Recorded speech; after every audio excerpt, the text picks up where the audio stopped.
You walk into a crowded room, take one look around, and instantly absorb the heavy, unspoken anxiety of everyone in it. For your entire life, society has told you this trait is a spiritual gift. You are praised as a highly sensitive person, and this capacity to feel everyone else's pain is labeled a superpower. Carl Jung observed this exact phenomenon decades ago, and he delivered a sharp warning. He diagnosed this condition as unintegrated sensitivity, a psychological mistake that actively drains your life force. Jung found that an unhealed empath acts like a porous sponge. You physically absorb an anxious friend's emotional state until you are completely saturated. You cannot distinguish your baseline feelings from the toxic tension picked up from your environment. Have you ever felt completely exhausted after a 20-minute Zoom call where you didn't even speak a single word? This level of exhaustion signals a total nervous system short circuit, occurring when your emotional boundaries fail to hold. To fix this, we have to look at where this overactive empathy actually comes from. In almost every case, it originates as a childhood survival mechanism. When you were young, your physical and emotional safety depended entirely on the adults around you. If your caregivers were unpredictable, your brain adapted. Your mind physically rewired itself to scan the room for threats. You became the family's emotional barometer, learning to sense the subtle drops in pressure and anticipate the storms long before they hit. But this early adaptation comes with a tragic cost. You grew up to become an absolute expert in everyone else's inner world, while remaining a complete stranger to your own. You might tell yourself that taking on other people's pain makes you a good person. The reality is that feeling their anxiety does not fix their anxiety. It just leaves both of you drowning in the exact same ocean. Pouring all of your life force into other people's cups just to keep the peace is an outdated survival tactic. It is a habit that actively destroys your authentic self.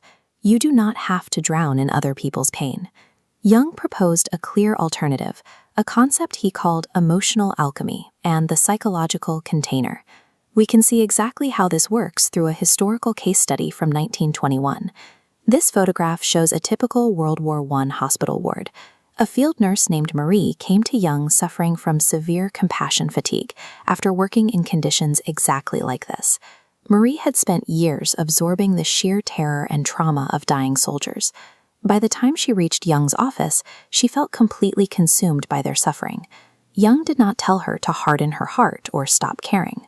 Instead, he taught her to shift her psychological operating system from a sponge to a container. The mechanism is simple. A container holds dark contents without the vessel itself becoming those contents. A glass can hold murky water, yet the glass remains perfectly clear and distinct. Marie learned to be completely present with a soldier's pain without pulling that pain into her own nervous system. She maintained her personal energetic sovereignty. A century later, modern neuroscience backs up Jung's theory. Dr. Porges mapped this exact phenomenon in his research on polyvagal theory, which studies how our autonomic nervous systems interact. Porges identified a biological process called co-regulation. A heavily regulated, calm nervous system can act as a physical anchor, slowing down the heart rates and calming the anxiety of the erratic nervous systems around it. When you sit in a tense room, you have a distinct choice. You can unconsciously match the ambient panic and escalate the problem, or you can maintain your own regulation and pull everyone else toward calm. I want you to make a commitment to that second option right now. Scroll down and comment, "I am a container, not a sponge." Typing those words actively signals your unconscious mind to drop the childhood programming. Real psychological power isn't measured by how deeply you feel everyone else's pain. It is measured by your ability to become the unshakable anchor that neutralizes the room's chaos. To apply this in your daily life, you need to use the observer protocol. This is a technique designed to insert conscious space between an external trigger and your emotional reaction. This visual framework breaks down the 3 steps. Step 1 is the emotional firewall. Before you enter a high-stress meeting or a tense family dinner, you consciously decide which emotions you will allow yourself to experience and which you will only observe. Step 2 is the reaction gap. When someone directs passive aggression at you, artificially slow down time.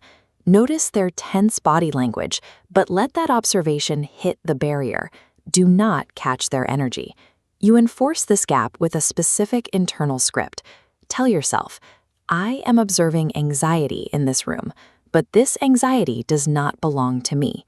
Step 3 is trust your unconscious. If you feel tension in a conversation, validate your own perception. Refuse to gaslight yourself just because everyone else is pretending everything is fine. By integrating these 3 steps, you stop operating as an exhausted emotional sponge. You become a psychologically untouchable container. Here is the uncomfortable reality. Society relies on your lack of boundaries. The world actively profits from using you as an emotional landfill. If you are finally ready to upgrade your boundaries, I have built a structured protocol for you. In my guide, The Alchemist's Path, Perception Training for Empaths, I provide the exact Jungian drills to train your perception. Integrating your deep sensitivity transforms it from a persistent burden into a highly tuned perceptual capacity. Hit the subscribe button to reclaim your psychological sovereignty